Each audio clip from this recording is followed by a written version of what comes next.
far as the duration of the meeting is concerned, it's going to be relatively quick because this is an AGM.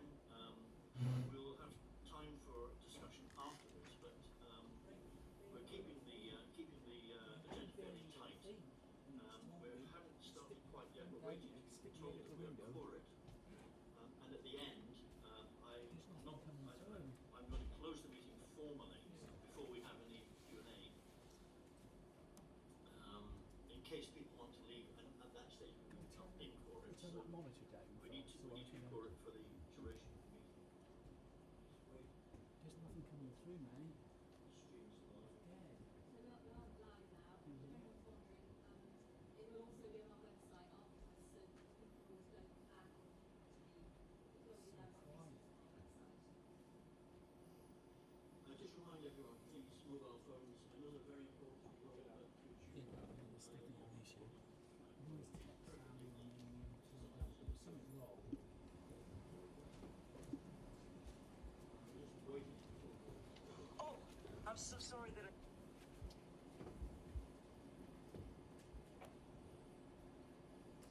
We've got so many people, so many supporters, which is wonderful. It means our 10% quorum is.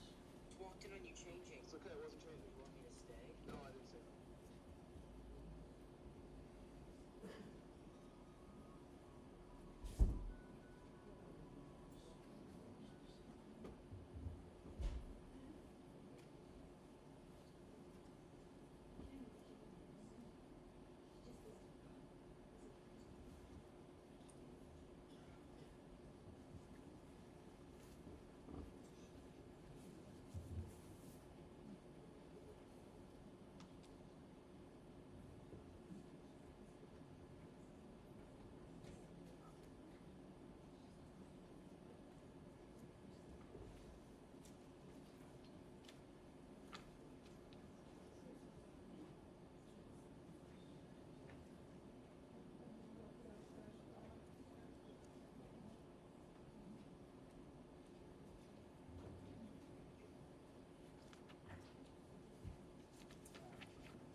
Just waiting for final director who's been on board and check numbers.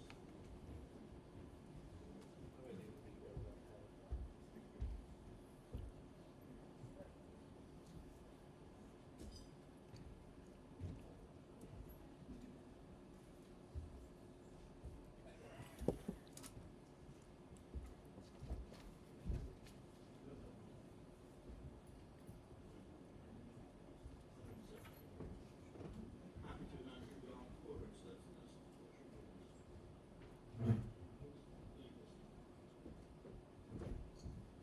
welcome everybody to the first AGM of the Globe 2025, Monday the 20th of October.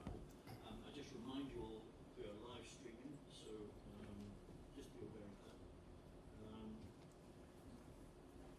As far as we're concerned, it's lovely to see so many people here. We had a great turnout at our initial meeting, and that seems to be carrying on, which is absolutely fabulous. Without the support we're getting from everybody in the time, this entire project would never have happened. So many thanks to everybody who has joined us in this endeavour. It's so important to the town. On the main agenda, we are item one is quorum. We have item 2, additions to or approval of the agenda. That is not necessary in this case. Declaration of conflicts of interest, there are none.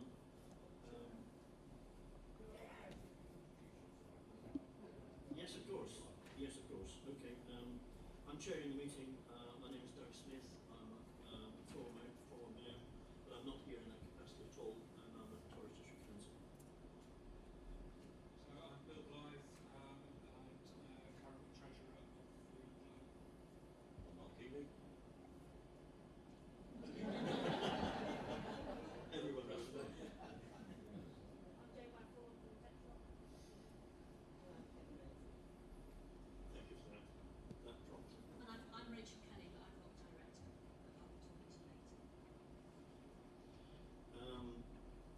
approval of the previous minutes.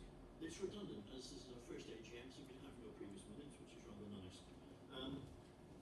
The chair's speech, everybody here is fully aware of what this is all about, so there's no point in me going banging on about the history of how we got here, and you've heard it all before. Suffice to say that we're absolutely thrilled to be here tonight. A long time ago we thought we'd never get to this stage, so it's absolutely magical. And the main thing is, without your support, this would never have happened. So I would just, instead of making a long, drawn-out speech, I would just like to convey my sincere thanks to everybody who's here and everybody who has supported the project. I'm going to hand on to Bill now to receive the accounts for the year 24-25, item 4 on the agenda. Thank you, Chair. So, as I said earlier, my name is Deputy William Blythe, Treasurer of Globe. The day job is Vice Principal down at Metro College, but similar to Doug, I'm here as an individual local resident, qualified accountant rather than representing the shape or form Metro. So, as Treasurer of the Globe Hotel Torrington Limited, it is my absolute pleasure to present our annual accounts for the period ending the 31st of March 2025, and you should all have a copy on your chair on said accounts. Before we open up to discussion, I'll just give you a short overview, particularly for those of you that may not have had the chance to read the full report or have chosen not to. When the accounts closed, the company yet to take a trade purchase of the hotel. However, as you will all recall, we were fully engaged in the community share issue, which we feel was an ambitious and inspiring campaign that invited our community to become shareholders and take a direct stake in the future of the Globe. I'm delighted to confirm, as you all know, that since the close of the accounting period, our share offer was successfully completed and the purchase of the Globe has now been finalised. The building is now owned outright by our community, held in the name of our Community Benefit Society. This represents a tremendous collective achievement, the results of extraordinary commitment, generosity and belief from you guys, our members and supporters. These decisions reflect both good governance and a pragmatic approach to running our community business efficiently, whilst maintaining transparency and accountability. In financial terms, our revenue during the period remained steady and costs were well controlled.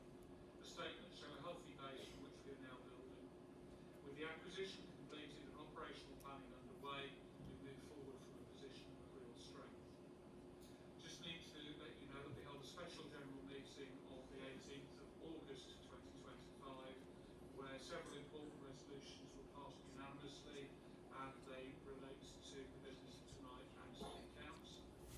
The first one is that under the accounts audit heading, it was resolved under subsections 83 brackets 2 and 84 that our accounts need not be audited, allowing us to manage our financial reporting proportionally and cost effectively, and you will see later on there is a similar resolution for the 25-26 accounts if allowable. Rule 43 was amended to set the quorum for general meetings at 10 members or 10% of the membership, whichever is the greater. In this case, very clearly 10% of the membership, which is why Doug and colleagues were just checking plurality, ensuring flexibility as our membership grows. Membership confirmation, all applications for membership were formally accepted, with members notified that their membership became active from late August. The full accounts include the Management Committee's report, the Independent Accountant's review and detailed financial notes. I look forward to answering your questions and discussing our next steps together as custodians of this remarkable community asset. And finally, I'd like to thank you all for your continued commitment, hard work and belief in what we are seeking to build here at the Globe. And I recommend the accounts for approval tonight. Can we just take a show of hands that we accept those accounts, please? I'm not going to count, but it looks pretty well unanimous to me. Any against? One against?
item 6 on our agenda is a project update, again, by our pre-manager. Yes. Right, okay. Public speaking. Whoa. Oh, sorry, it's a question. Excuse me, Jeff. Just procedurally, you have not taken the resolution by 21 into file of your own business today. You've done the approval of the council, you haven't done the... So we haven't done the resolution as to whether or not auditors are appointed for the year we are now in. I was under the impression that was part of the... It wasn't. So we noted that we previously resolved was to appoint an auditor as this is allowed under our rules for the 24-25 accounts. You are absolutely right. We should ask for passing a resolution to either nominate an auditor or accept non-audited accounts for 25-26, and we would welcome a show of hands either for or against the non-audited. Is this a query or is it show of hands? It's a query at this stage, yes. I'm just interested now that we are likely to be in a situation of receiving many £100,000 of grants.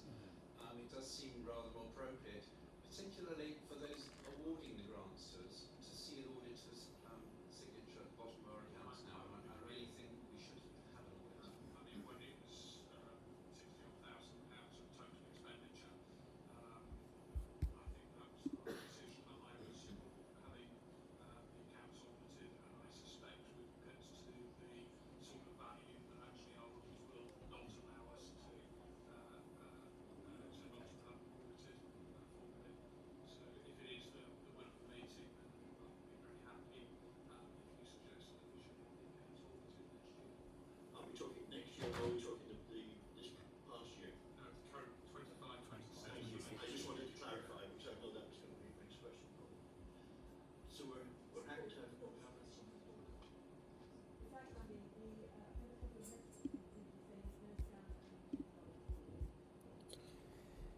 Oh, There is sound, it's just a little bit low, that's all.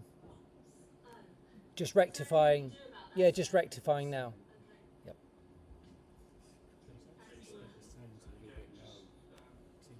So my recommendation Yeah. would be that we do have the accounts audited. It is proper and fair to do so. I don't know why. yes. So does that clarify? I'm not sure why on YouTube. It's just because through the mixer, it's fine. Sound coming out the camera is fine. It's just what's coming out onto YouTube is low, and I'm just trying to work that out. So it's not what's coming out of us here. It's what's going out from my settings onto YouTube. But because we had a bit of a problem with the stream key just in advance, obviously didn't get to do a full test, so it's a bit annoying. But I'm just going to see what I can do whilst we're on. Okay. I don't think... No, fine, thank you. Cheers. Just a kind of, not that particularly like talking about myself, but what skills I bring to the project and why the board hired me last year, actually this year in January, and to hopefully instill some confidence and explain why the board took me on. I'm a founding director of an organisation called Onion Collective. We were 5 women who decided in our town something needed to happen, raised £5 million, and I went down to watch it, and we built, how much did I just say? 7. Sorry, we raised £7 million. And we built a cultural regeneration project called East Key. It's a restaurant, art galleries, workshops, tourist accommodation, and I project managed that build through Brexit, through COVID, and through the main contractor going bust. So I think hopefully the board could see that I was kind of resolute and tenacious and good at dealing with problems. It took us 10 years, but we did it. And the building, which won REBA Southwest Building of the Year, and we were lucky to be the REBA client nationally of the year, which was fantastic. And the building's now in its 5th year of trading. So I've done smaller projects along the way. And now that our main building at East Quay is up and running and in its 5th year, I act as a consultant and project manage elsewhere. I really enjoy solving problems, and so luckily the Globe was a great fit for that. And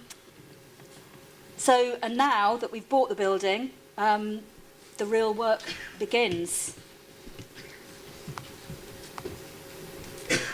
So, firstly, hopefully you're all familiar with what a Community Benefit Society is, because you're all in it now. It places more emphasis on the community. The support now from the community is tangible. It's there in the form of financial investment.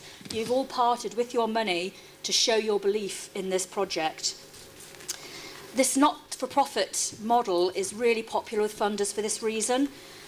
Equality is kind of hard-baked into the principles and the rules of the organisation. There's one vote for one member for one shareholding. Doesn't matter how much you put in, you've got one vote, so everyone's equal. And Community Benefit Society is a beautiful blend of social enterprise and community, where business meets social impact. You'll all be familiar as well with our objectives, but I just wanted to flag them up because this is at the very core of this project. This project is not just about renovating the Globe. It's about creating jobs and training. It's about economic growth and development of the town. It's boosting visitor numbers and support for local businesses, heritage and culture, all done through an environmentally sustainable lens. It's not possible, obviously, but we will try to make Torrington an even better place to live for this generation and for the next. So the share issue, what an amazing achievement. Thank you so much, everyone. You should all give yourselves a big clap on the back. I was waiting then for that. They missed their cue. So the share issue closed 2 months ago. And after combining our online crowdfunder shareholdings and the offline investment, we raised 246,000. And that was from 700 shareholders. That is a lot of members. That's a lot of emails. So please, if you sometimes don't get an email from me, do let me know, because it might be yours is bouncing, because it's quite hard to check all of them. Most shareholders invested between £50 to £100. That covered 600, and then the rest made up a larger investment, along with a chunk that came from Cooperative Share Booster. It's nothing to do with the co-op shop. Don't go spend all your money there. It's the Cooperative Society, which encourages community benefit societies. We completed the purchase of the hotel in September, and again, many thanks to Grant and Paula, who gave us that extra time to reach the investment we needed. Our costs were then the purchase, and then we had the cost of the fees from crowdfunder and all the different banking applications, etc. We had share issue costs such as accreditation and the preparation of our share offer documents. We had conveyancing fees, we had buildings insurance, and then some bills and utilities that we took on cost of ownership from the start of the purchase process. That means we're now left at the moment with just under 36,000, which is our working capital, which is unreserved and is a great match for our funding applications going forward. So the funding required.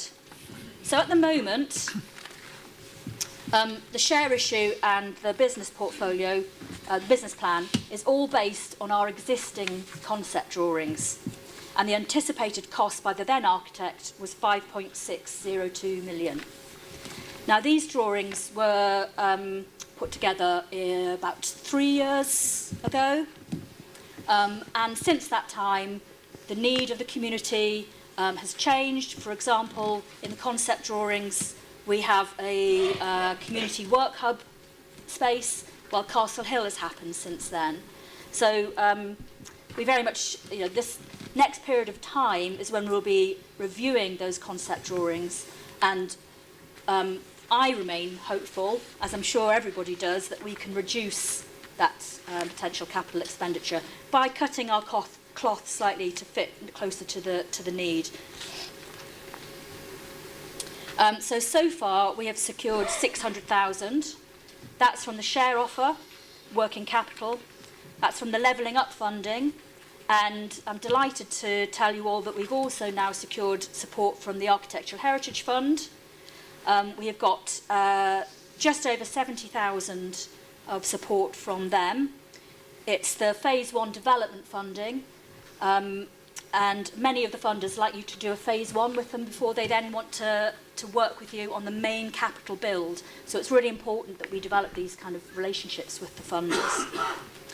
So now that we own the building, we can turn our attention to the main capital funding pots, such as the Heritage Lottery, which has pots up to 10 million, looking at the Architectural Heritage Fund, main capital funding, Historic England, reaching communities. And it's really important that, to know that we couldn't have applied for any of these funding pots until either we had a long lease or owned the building. Once we've got more design certainty, then we've got more cost certainty, and we go through the concept drawings, and we've got a more accurate then kind of cost report from a QS, then we're in a place to start thinking about the grant funding for the main capital build. The tender window for the architect and QS, quantity surveyor, has now closed, and the new board will meet and to consider the tenders that we've received. And that means we'll start developing schedule of works and cost plans, which means we can start reviewing the drawings and start getting repairs done and really get cracking on things. So the work that's needed on the building, we are going to be allocating the levelling up and the 70,000 from the Architectural Heritage Fund and the remaining share investment to immediate repair works. And then the full refurbishment will be from main capital funding pots and applications.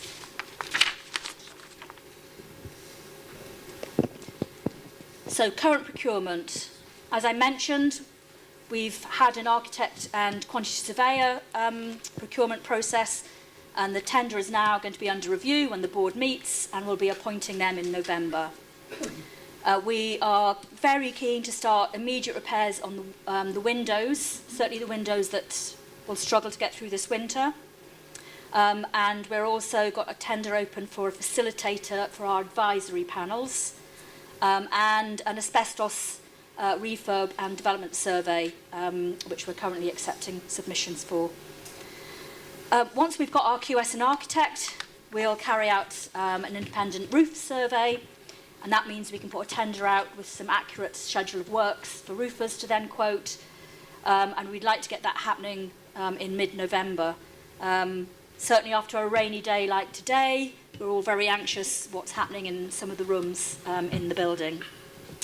As a funded project, we really need to adhere not only to our own procurement policy, but also to that of our funders. And we've introduced weighting into our tender judging matrix. It's quite a mouthful. Anyway, we'll consider where somebody is based when we decide project. And as long as they've got the skill sets and come in at the right kind of level, then there is a weighting towards local businesses. It's really important that we don't carry out work now that ends up being redundant. And we have been caught slightly between not being able to go out to procurement because we haven't completed purchasing the building yet, and the weather coming at us from the other way. So, we are trying to kind of keep things moving on that. Panels. So we're really keen to ensure that the community, businesses and training providers and users have the opportunity to feed into the project and into the design. And so we're going to be running panels in late November through to January. Lots of people have already said they'd like to be involved in that, which is great. So either drop me an email, or as you walk out just past the ladies' toilet, there's a large brown piece of paper that I've put on the wall, and it says, do you want to get more involved? There's some post-it notes there. Scribble your name down, put your name, put your skill set, say I want to help painting, I want to be on a business panel, or I want, make contact there, or come and see me afterwards. It's really important that everyone feels they have an opportunity to feed into this project. So what's the next steps for the large capital funding pots?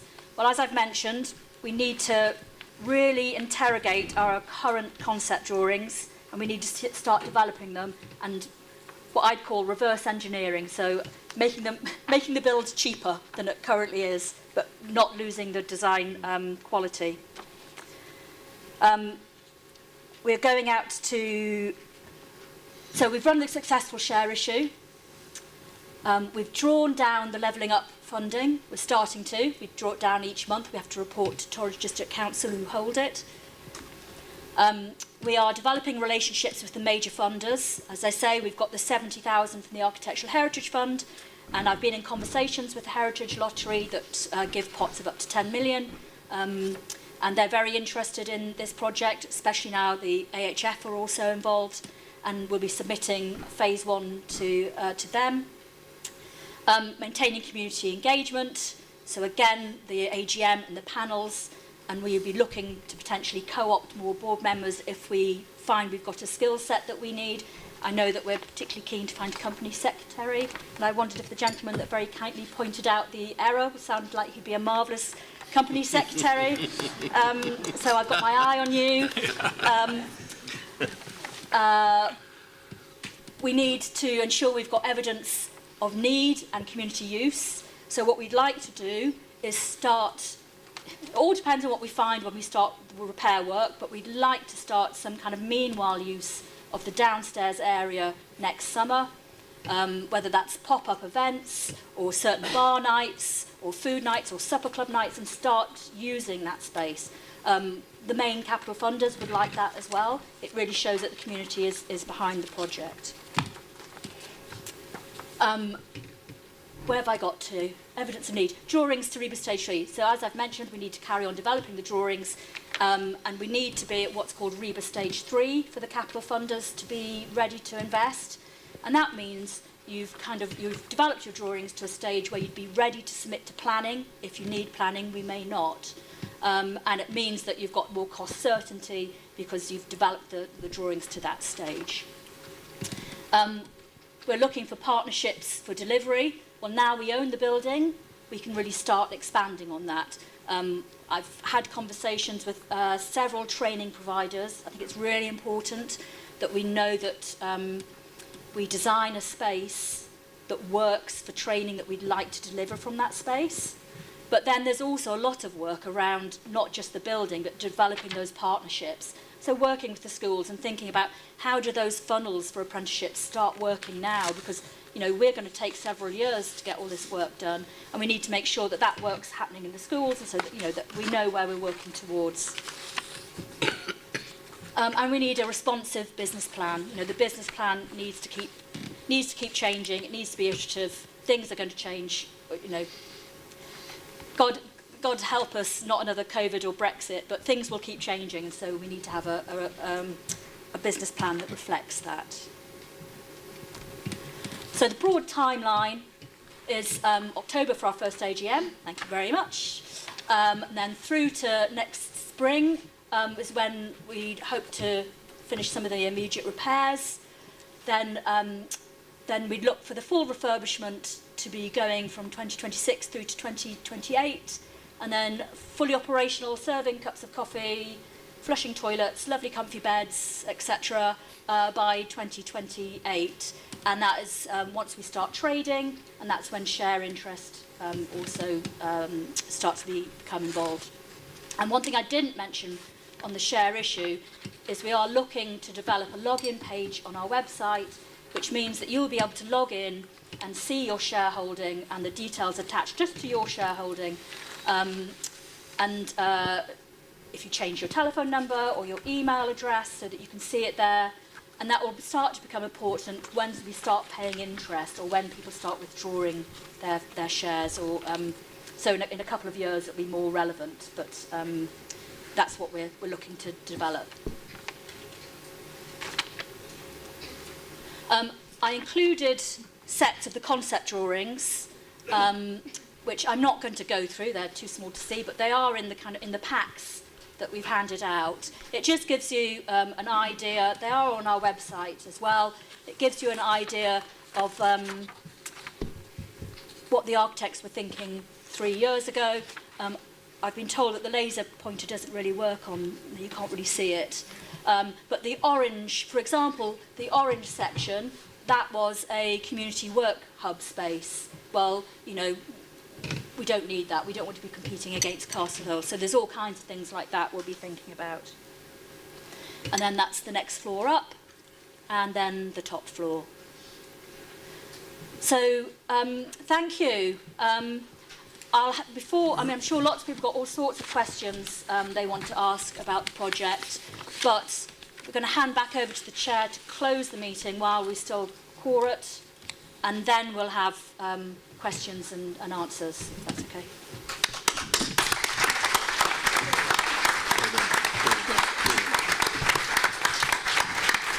Thank you very much indeed, Rachel. You can now begin to understand how much she's been putting into this entire project. Without Rachel, we would not be here either. We're very, very lucky to have her on board. Well, thank you. So thank you for that. That was impressive. I'm going to close the meeting now, because that way it will allow us a bit more flexibility. We've done everything we need to do in the formal part of the meeting, so I would officially declare this meeting closed, but please stay on for Q&A if you wish. So No, I was just going to say, does anyone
possible at this stage to maybe elaborate on that and perhaps tell us exactly how that might manifest itself, particularly in relation to energy systems? yeah, absolutely. One of my other project management roles has actually been for Exeter Community Energy, and was doing a large solar array for an NHS trust, etc. So I have been quite involved in solar arrays. But at this stage now, it's more about making sure that the design team we pull together, so the architect, the quantity surveyor, the M&E consultants, that's the mechanical and engineering consultants, that everybody we start to pull together is operating with, as I said, through an environmentally sustainable lens, and so that we're always considering that and how it sits with an historic building as well. It's quite hard to be able to tell you tangibly right now. Certainly, for example, our QS, I'm trying to think, like if we'd certainly look, if possible, to use a more kind of like sustainable alternative to maybe some plasterboards or to some of the materials, like, you know, not using concrete, using hempcrete. Like, there's different things that we could try to ensure in our cost plan from the QS. And then when it gets to delivery, we'll be making sure that we're buying kind of, you know, organic cotton for the beds. We're reducing, you know, keeping food miles to a minimum because we'd use local suppliers. It's about making sure that all procurement is always done with a thought as to how can we reduce our carbon footprint and I think our board is very conscious of that. I mean, I chair the climate change working group at TDC, for example, so I'm very involved in that kind of thing, and I think all the other board members are equally conscious of these situations, and I don't think there's anyone on the board who is not going to be supportive of that. No, certainly I've been responsible for our £5 million project at Petrock for decarbonisation of the estate there, looking at air source or developing and implementing air source heat pumps rather than traditional heating, etc. There are always trade-offs, as you will all know, between the costs associated with and the environmental benefits. And what I would say is any of you with skills and an understanding of that area, either through membership of the board or through the advisory panels, particularly I would suspect the business advisory panel, we would really welcome, and would welcome you to hold us to account for those decisions as well. We will ensure in our procurement rules that an environmental responsibility is there. What we don't want to do, however, is just trap ourselves into kind of greenwashing. We've used the acronym REBA quite a lot, and I have seen colleagues kind of putting their heads together and saying, what does REBA stand for? It's the Royal Institute of British Architects.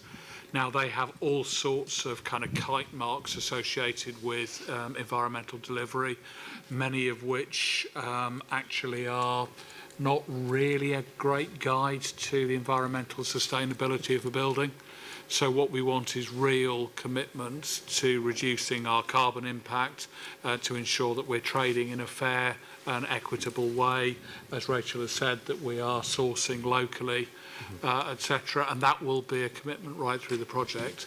But again, I would hope that at the next AGM, we will be providing an environmental impact statement as to how we have managed that as part of the process. And we are all really committed to that. But again, it's your money. We want to spend your money wisely and have an open and functioning hotel that can work for the community, as well as one that is just a green icon in the building, in the community. So there will be trade-offs and balances. Thank you for that question, David. I would just add as well that there are particular funding pots available as well to ensure that, you know, a new capital build or refurbishment work is addressing all of that. And, you know, the funders that we are aiming for, you know, Historic England, Heritage Lottery, Architectural Heritage Fund, they all expect, you know what I mean, we can't, they expect those kind of measures to be considered in your design, and they offer support through their funding to enable that. Yes. I'm sorry, could you just tell us your name as well? Hello. Hi, my name's Andy. I'm particularly interested in the education side of all of this, the education and training. I just wondered which education providers you might have approached or what you were thinking about. But more particularly, I think, rather than having a top-down approach to that, is how much we've sort of consulted or thought about the local community and their educational needs in particular, and therefore what steps we needed to take to address those. Who wants to take that? I mean, we do work with GTS. They know what we're doing. They've got. We certainly want to appeal to them. So, sorry, I know you're not got your Petroc hat on. I haven't got my Petroc hat on, and I would have to declare an interest clearly as a paid employee of Petroc. But yes, our employer engagement team have been part of the conversations. They manage and support the apprenticeship delivery for Petroc. As many of you will know, Petroc is planning, subject to final decision, a merger with Exeter College. And again, that team have been consulted on how we might work. But not only that, we've used advice from Skern Lodge, who are an apprenticeship provider in their own right. We will take advice from PGL. And we will, as Doug has said, take advice from Great Torrington School. The landscape of training is changing rapidly at the moment. You may have heard changes being announced in Parliament today around vocational level qualifications. So we will keep absolutely up to date on all of that. And we will, through one of the advisory panels, the training advisory panel, be looking to a really wide community engagement on what the training needs are in the locality. Our ambition is that we grow and develop real skills for young people and older people that can be transferable into other employment opportunities, as well as through the Globe. And we do see the Globe as an opportunity to grow skills and talents that can then develop careers in the hospitality and initially in the building sector. That's part of our primary ethos. We've always said right from the start, and we will start from as local a perspective as we possibly can. Some of the pupils who've left Great Torrington School, for example, have done extremely well in catering. I know 2 or 3 of them who've travelled the world and done brilliantly. So if we can capture them at that early stage, and they'll be part of this, of our concept. So we're very, very much in favour of that. And special needs provision in Where obviously that's very much part of it. Yes, yes, definitely. It sounds as if you're going to be part of one of our working groups. Thank you. So we're doing very well for getting people in working groups already. Thank you. Do we have any other? Yes, there's somebody over there. A lady over there. Hello, Kyla Manenti. My question comes in 2 parts, I suppose. Are there or will there be any KPIs set against the objectives? And how will you ensure that shareholders are kept aware of how you're delivering against them? Probably me, thanks. Yes, I mean, our objectives are integral to our business plan. Our business plan is the foundation of our funding applications. Therefore, our funders, whenever we achieve any of the funding, we have in our grant offer letters certain KPIs. So KPIs, key performance indicators. It's like, how do you prove that you're achieving what you said you would? The important thing I always think is not, I mean, one of my other consultancy roles is I do monitoring and evaluation for projects, for national lottery projects, etc. So the important thing is not just having those KPIs, but actually monitoring and evaluating the work that you do and applying it to those objectives and proving how you're managing to achieve. I can end up getting quite technical. You can have what's called a logic framework, and you kind of develop a framework that allows you to very easily quantify your performance in all these different areas. That is all part of our ongoing work. I'd say that's usually of the most interest to our funders. You know, you have to prove on every monthly report that you're hitting those indicators, or else you can't draw down the money. At the moment, most of ours are around, have you started repair work? Have you, procured your architect yet? It's things like that.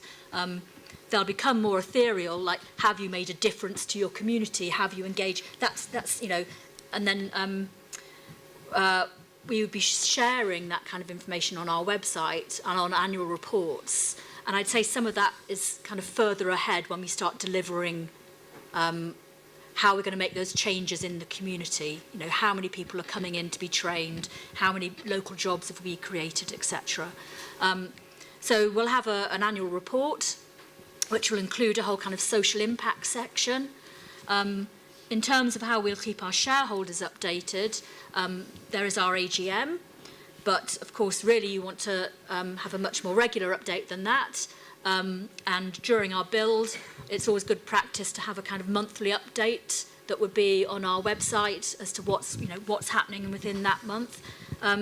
Not only just telling people what's going on, but also warning communities about, roads perhaps being closed or noise that might be happening or etc., things like that. So it's good practice that we'd be kind of keeping our website updated.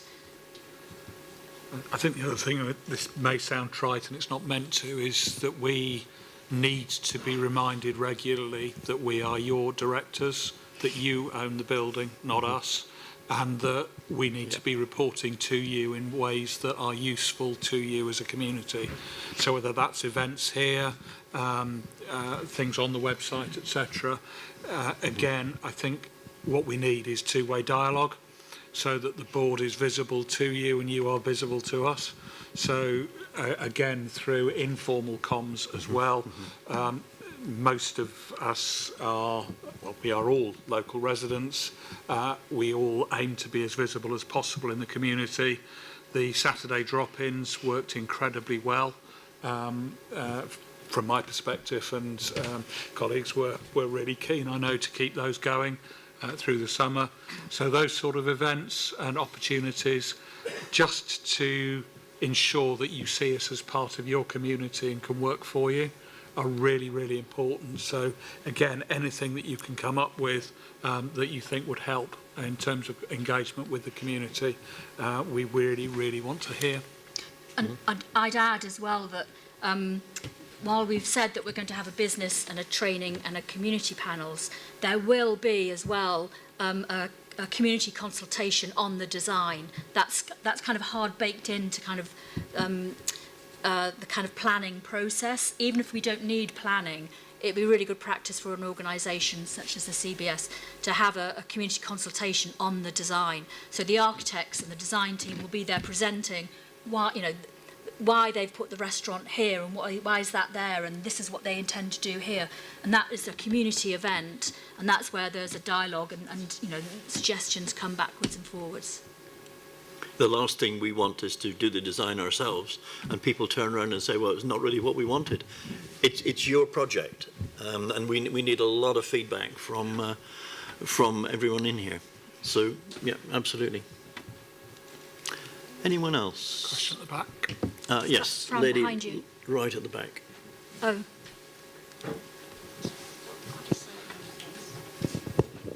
Hi, We'll my name is come Fran Lovett. I just want to, on a very practical note, say when you start using the meanwhile use, which I think is a great notion indeed, having the meanwhile use, that we have somewhere to have coffee which is not open for the rest of the week. So if you like, the places in the town which we can't go, where we can't get anywhere, any coffees at the moment, but Sundays and Mondays, it would be lovely if meanwhile use was going to be open at the Globe. Hi. And we'd certainly welcome volunteers to help us deliver those meanwhile uses as well. We're doing very well on recruitment yeah. tonight, I have to say. If you're if you're serving the coffee, you can have a free one. My name's Bryony Garland. Talking about volunteers, I think, the fact that the community has responded to this in such a way, probably having a very accessible way of getting to volunteers might be a very good idea, even if it's just, coming in and clearing furniture out or scraping wool or whatever it is you need. I know builders cost, and a lot of what you do will have to be done by professionals, but as much as you can use the community, I suspect DIY SOS this is the town to do it in. Yeah. Really. So I mean, just some thought about how you keep that connection going as you go forward and using us, I think. I would appreciate that, because I think that's what the town's feeling is about this place. Thank you very much for your kind offer. Yeah, absolutely. Do we have any other hand? I did see...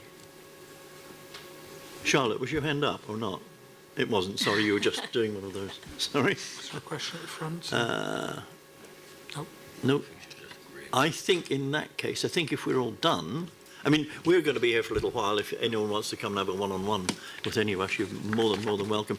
I would like to extend my tremendous thanks to you, not only for coming here tonight, but for the entire project, and thank you for your support. The list of people I should be thanking is endless, but I wouldn't even start to read through that list for fear of missing somebody out. But everybody, this is your project. Without you doing it, we would not all be here now. So thank you very, very much indeed. Thank you, everybody.